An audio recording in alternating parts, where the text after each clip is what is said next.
May 8th, Chris Steinecker, dashboard. All right. Good afternoon, everybody. Here, apparently. Joe, I just want to say again, thank you to the Catalyst family. You guys are awesome. Thank you for allowing us to do this. We're going to start off every broadcast now with just the dashboard to make sure we understand where we're at.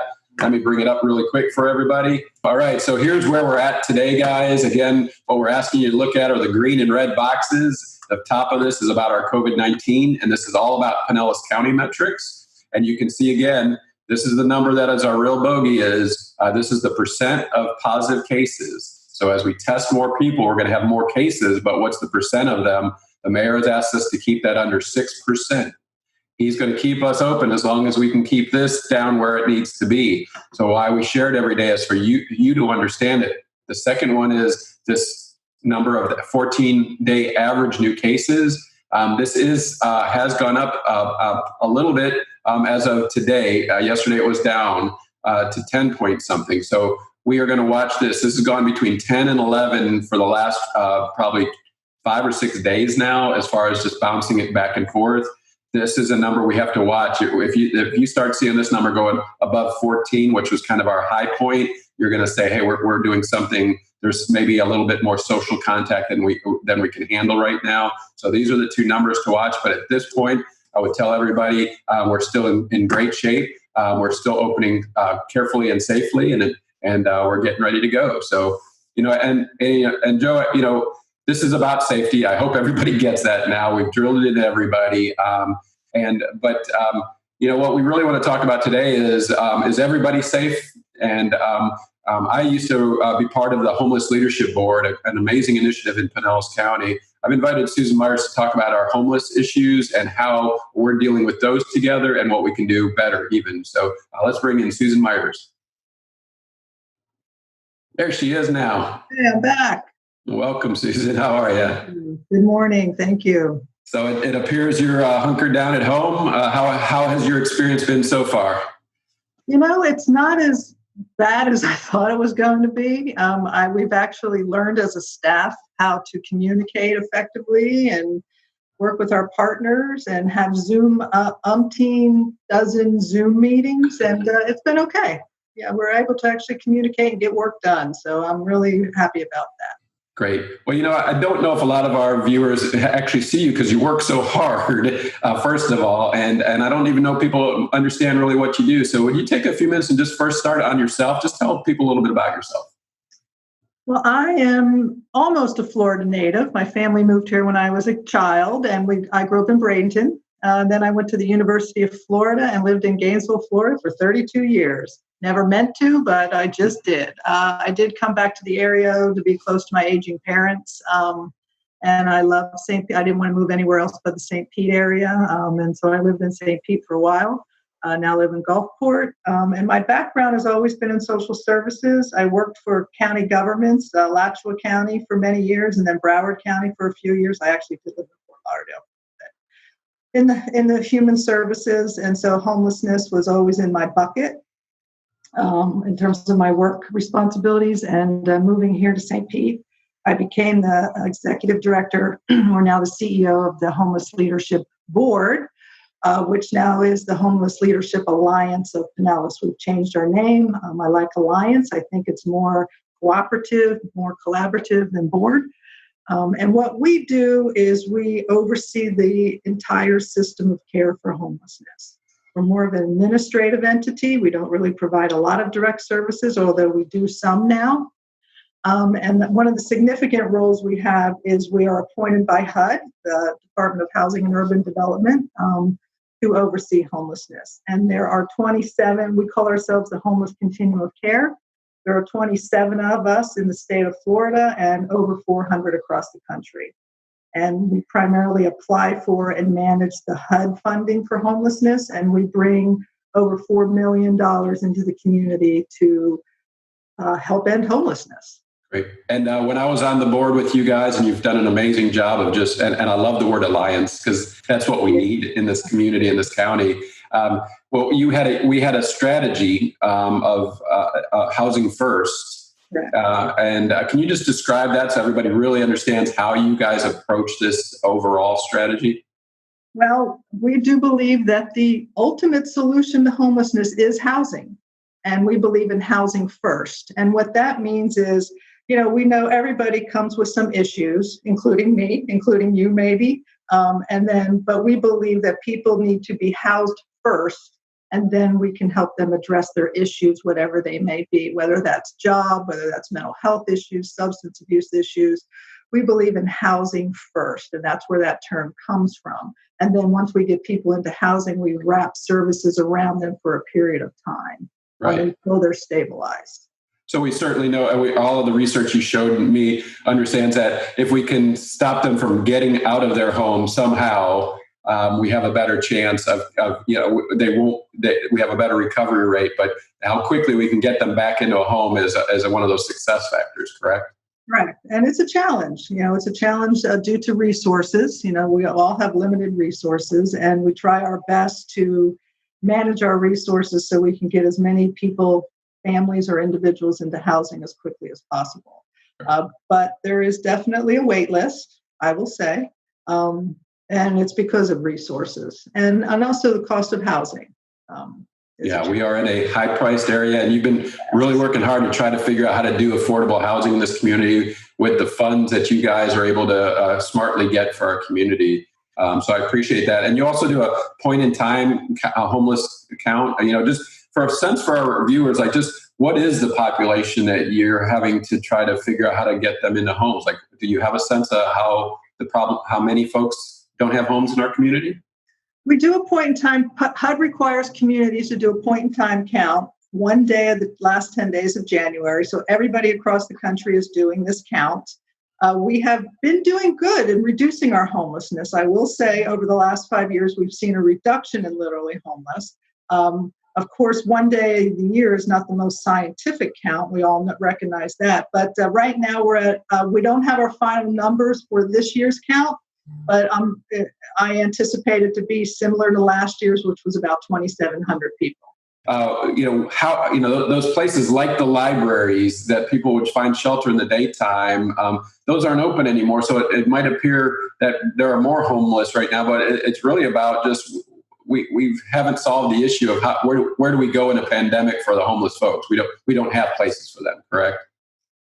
Well, public places are typically closed. There still are shelters. We have significant shelters in our community, and we're fortunate that way. But some of the shelters stopped taking new residents as soon as the pandemic started because they wanted to assure that their existing residents would be safe and not exposed to potential new people bringing in viruses. Not all shelters did that, but some did. And that's their option to do that. Right. And then, so how does a city like St. Pete and a county like Pinellas, what have you seen get in action to assist and provide some relief for that population? Some of the shelters are open, and so they are still taking some people. And so those shelters are continuing to take new residents, and there are beds available in our community. Just so you know, there are vacant beds. Great. We have done some increase of street outreach. Both the Homeless Leadership Alliance and Directions for Living have partnered, and we're doing what we're calling targeted street outreach. So we go out a couple times a week en masse to various locations where some homeless are generally known to gather. And we're giving them resources, telling them what's in the community, handing out bags of food and toiletries and hygiene supplies and et cetera. So we're doing that several times a week just to increase our presence and to let them know we're here. And if they need assistance, they can certainly reach out and let somebody know. Great. So as our businesses start opening up and as our consumers start coming back on the streets, how would you recommend to them? What advice can we offer to provide support and help to the homeless that they might encounter? How would you guide them? What would you tell us to say to make sure that they can find you, the relief you need? How do we alert folks that there is the street team, there is the PATH program, there are these things that you guys and your alliance has put together? How do we get them that information? Well, we do have resource guides. We have one online, but we also have published ones, and I can certainly get you those and we can distribute. We have flyers. I will say the vast majority of people who are experiencing homelessness are aware of what resources are available. And so, especially in downtown, many of them are aware of, but if they're not, you can certainly inform them of St. Vincent de Paul. They have a daily meal. Salvation Army on 4th Street South has a daily meal. Daystar provides a lot of resources for food, bus passes, and things like that. So we can provide some resource guides. They're small little guides about that big, and we can have them available for people to distribute as well as our flyers.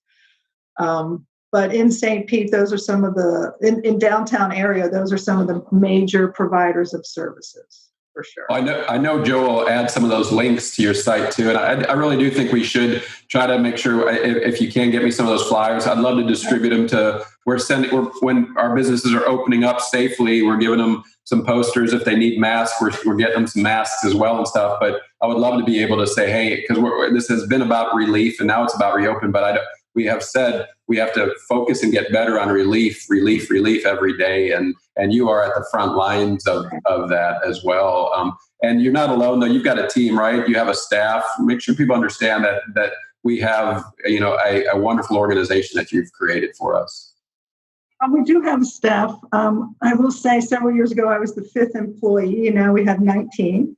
And one of the things that we're doing is prevention and diversion. Like I said, on the back end, our goal is always to house people, but we do those people who are already housed, we want to keep them from becoming homeless. So we're involved in prevention services as well, and helping people stay in their homes. Well, thank you. You queued that up right, because my other question is there are people today that are really nervous that they didn't get their unemployment money yet. They didn't get resources from a government entity, and they're feeling very alone right now. And someone may be knocking on their door right now, just kind of saying, you owe me rent and I'm going to push you out of here. And I know we've got some rules in place that we're trying to even extend to make sure you can't do that. But we know that's going to happen. There are going to be people that are, and they're fearful right now. So that prevention and diversion, it sounds like if people are really that nervous about that, they're feeling like they're about to be kicked out and they have nowhere to go. What kind of support, how do we direct them? Where would you tell us to go? I have to say, Chris, I'm very concerned about this issue. We've already been seeing an uptick in requests for assistance, even though there's a moratorium on evictions. There was not a moratorium on late fees. And so some landlords are being generous, but some are not. And so people are concerned about having a $10 a day late fee for 30 days when they already are tight with dollars. Right now, Pinellas County has significant dollars that they got through the CARES Act funding, and it is all being funneled through 211. And so anybody who needs assistance because of COVID-related loss of income can call 211 for assistance. And I will tell you, they're already getting a significant number of calls for assistance. But I've also been informed by the county that there are significant dollars that have come into this community. So right now, that's the place to go, 211.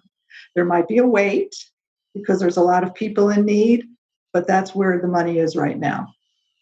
Great. And I appreciate that part of the conversation, because I know that's the next shoe to fall, God forbid, especially if we don't get reopened in a safe way. And if we have to go back, 211, and you all are going to have your hands full, because that's going to be a problem. And I'm so glad now.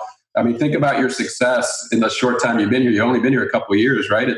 Leading our organization. 5 almost. Wow, no way. All right. Time flies when you have a good time. All right. So it's been 5 years, but to build an organization like that, I want our viewers and listeners to really understand there is resources. So if you're concerned about the homeless, we have an alliance that's working on it. We've got so many great partners that are feeding and helping. But if you need more information, we'll post it. And then also, if you are concerned about your personal situation or a friend or family member, 211 is the first start of that. They have the federal CARES Act dollars that they can access based on need that you guys are looking for as well. And then, and Susan is working with all those providers to communicate it as well. She's putting out a newsletter every week that gives us that kind of information. So we're going to share that with you all. But I just wanted to make sure everyone understood. Please understand it's tough out there, and everybody has a different situation. Today we learned about one that you and I may have not known. I know we've done some good work with Reach St. Pete, I think it is, that put in Williams Park, put hand washing sinks for the homeless, and some other efforts like that around hand sanitizer stations and stuff like that. So you've built an alliance, Susan. It wasn't there a while back. You should be proud of yourself. But I do think you should keep communicating with us about what you're seeing out there. And if we can provide any other additional resources or ideas for you, we want to be partners in this, because we're making sure everybody at St. Pete's taken care of. You're doing the hard work. Thank you for doing it. And thank you for showing up today. Thank you, Chris. We appreciate the Chamber's interest. I had one in this follow-on issue. thought. So, after when folks call 211, and that's their sort of first step, if they're moving in the direction of needing services, the next step I would assume would be around the emotional aspects of it. So, where can you point folks who put in for the financial help, but then could use additional resources for the mental health aspects? Right now, Directions for Living has I'm not sure what they're calling it, a remote mobile crisis line that people can call. Unfortunately, I don't have that number at the tip of my fingers. I can get that to you though. And so Directions for Living has a remote counseling sessions going on right now. So I can give you those numbers for anybody to contact if they're in need of assistance. Awesome. Well, Susan, again, thank you very much. Thank you for helping our community. Thank you for staying safe, and for your team, what they're doing for our community. Come back and tell us how it's going as well, okay? Thank you both for your interest. I really appreciate it, and I will share our conversation.